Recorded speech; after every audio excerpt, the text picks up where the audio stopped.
special class of Hindi language for class 3rd standard। बच्चों, ये आपकी हिंदी भाषा की 3rd स्टैंडर्ड की पुस्तक है जिसका नाम है हिंदी व्याकरण, भाषा एवं उसके अनुप्रयोग। तो इसमें जो पहला आपका जो पाठ है वो है भाषा और व्याकरण। आज हम इस पाठ में भाषा और व्याकरण से संबंधित सारी चीजें पढ़ेंगे। तो पहला जो विषय है हमारा वो है भाषा। बच्चों, जैसा कि आपको पता है कि हम जब अपने एक दूसरे से बातचीत करते हैं या अपने विचार, बहुत आसान शब्दों में मैं आपको बता रही हूँ कि भाषा क्या है। भाषा अपने विचार दूसरों तक पहुँचाने और दूसरों के विचार समझने का एक बहुत ही साधारण साधन है। पहले मैं आपको बताती हूँ कि भाषा शब्द का निर्माण कैसे हुआ। भाषा शब्द का निर्माण भाष धातु से हुआ है।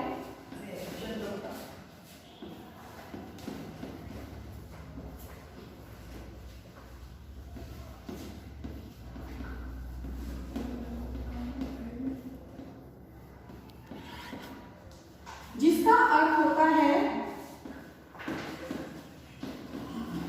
विचार प्रकट करना। मैंने पहले आपको एक पीडीएफ फाइल भेजी है जिसमें हमने 2 घटनाओं का जिक्र किया हुआ है।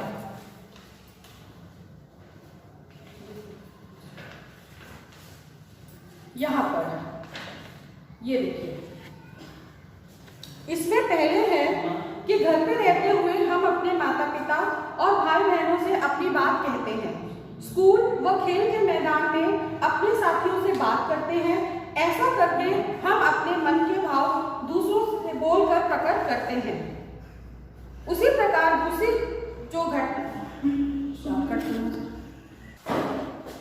बच्चों, उसी के नीचे भाषा का दूसरा माध्यम बताया गया है कि जब हम कहीं बाहर होते हैं तब हम पत्र द्वारा आवश्यक बातें लिखते हैं और अपने मन के भाव लिखकर प्रकट करते हैं।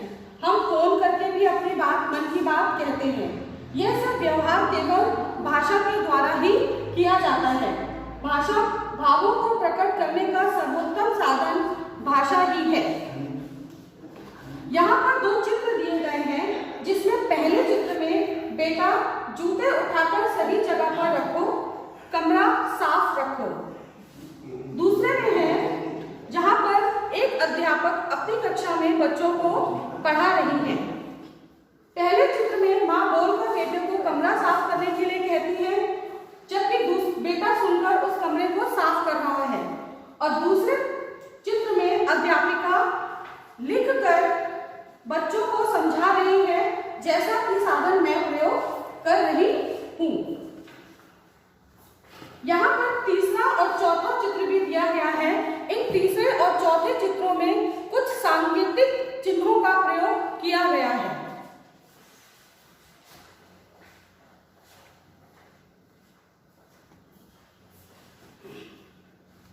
इसमें कछुआ और खरगोश आपस में बातें कर रहे हैं और एक दूसरे को बात समझ रहे हैं। कट करना पड़ेगा। जैसा कि तीसरे और चौथे चित्र में दिखाया गया है, कछुआ और खरगोश आपस में बातें कर रहे हैं और एक दूसरे की बात को समझ रहे हैं। उपयुक्त भाषा सभी भाषा के विभिन्न रूप हैं, परंतु व्यावहारिक दृष्टिकोण से चित्र 3 और 4 से भाषा स्पष्ट नहीं होती है।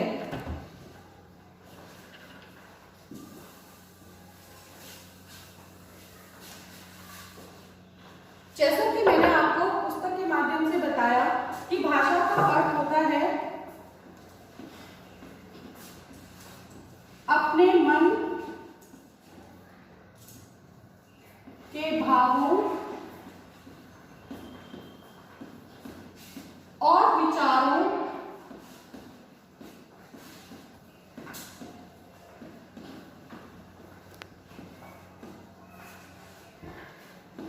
को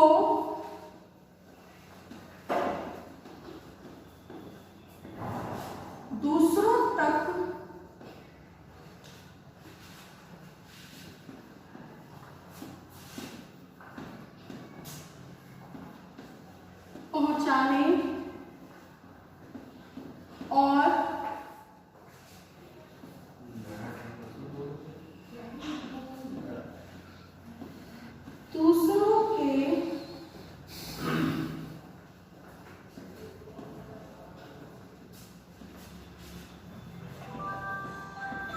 मन के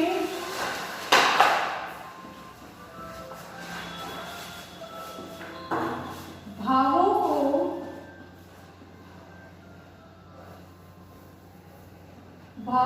और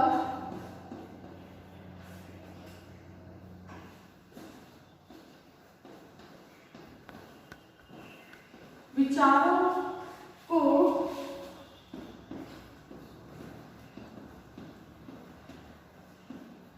समझने का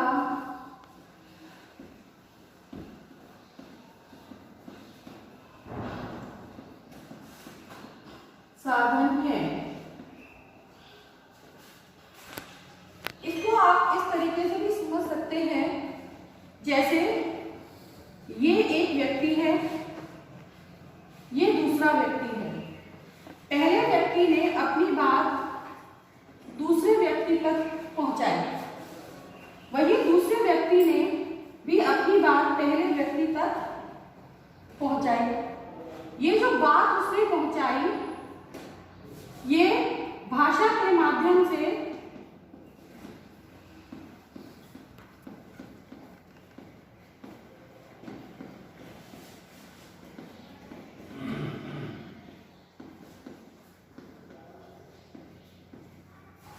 पहुंचाए। इसके बाद अब आप कहेंगे कि भाषा के माध्यम से किस प्रकार, तो उसका उत्तर ये है कि भाषा जब हम बात करते हैं तो हमारे मुख से कुछ ध्वनियां निकलती हैं। उस ध्वनियों को जब हम लिखकर या बोलकर प्रकट करते हैं तो वो भाषा कहलाती है या भाषा का माध्यम बन जाती है। मुख्यतः दो प्रकार से बोला, सुना या पढ़ा जाता है। पहला है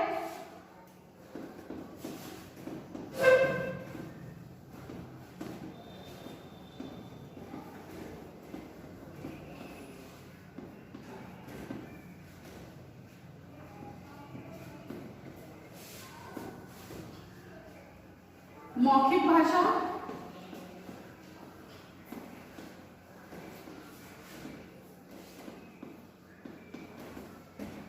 और दूसरा है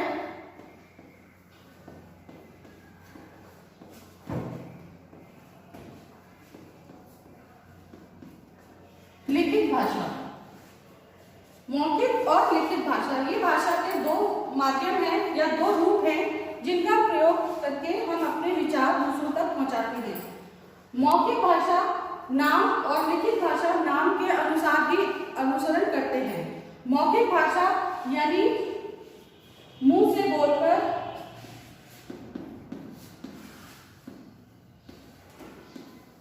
और लिखित भाषा यानी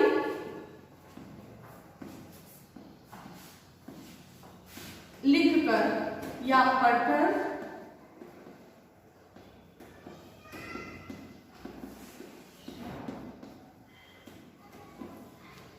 मौखिक भाषा को हम बोलकर या सुनकर उसका प्रयोग करते हैं, वही लिखित भाषा का प्रयोग हम लिखकर या पढ़कर करते हैं।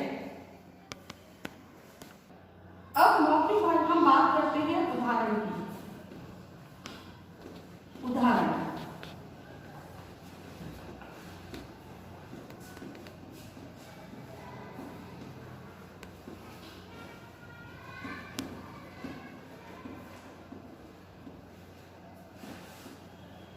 मौखिक भाषा के जो उदाहरण हैं वो है फोन पर बात करना,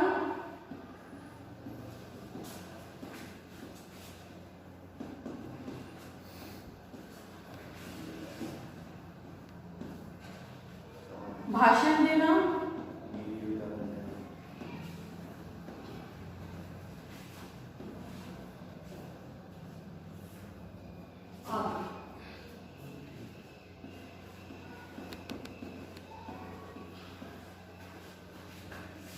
दूसरा है लिखित भाषा के उदाहरण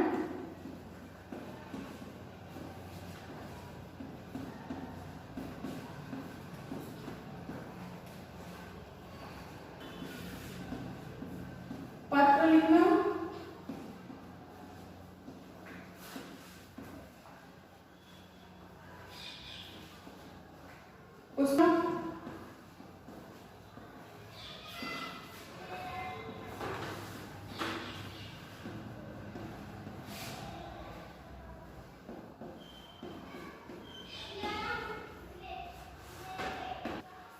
बच्चों, मौखिक भाषा का प्रयोग हम अपनी दैनिक चर्या में भी करते हैं जबकि लिखित भाषा का प्रयोग हम मुख्यतः पत्र लिखने या अन्य किसी जब लिखित कार्य करना होता है तब हम लिखित भाषा का प्रयोग करते हैं।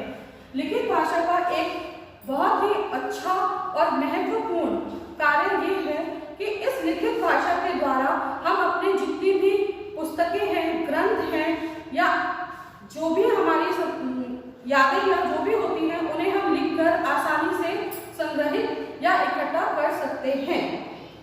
ये आपका जो विषय था भाषा, ये यहाँ पर समाप्त होता है। इस विषय में यदि आपको कोई समस्या हो तो कल प्रातः 8 बजे से 9:30 बजे तक कोई भी प्रश्न पूछ सकते हैं। आने वाले वीडियो में मैं राष्ट्रभाषा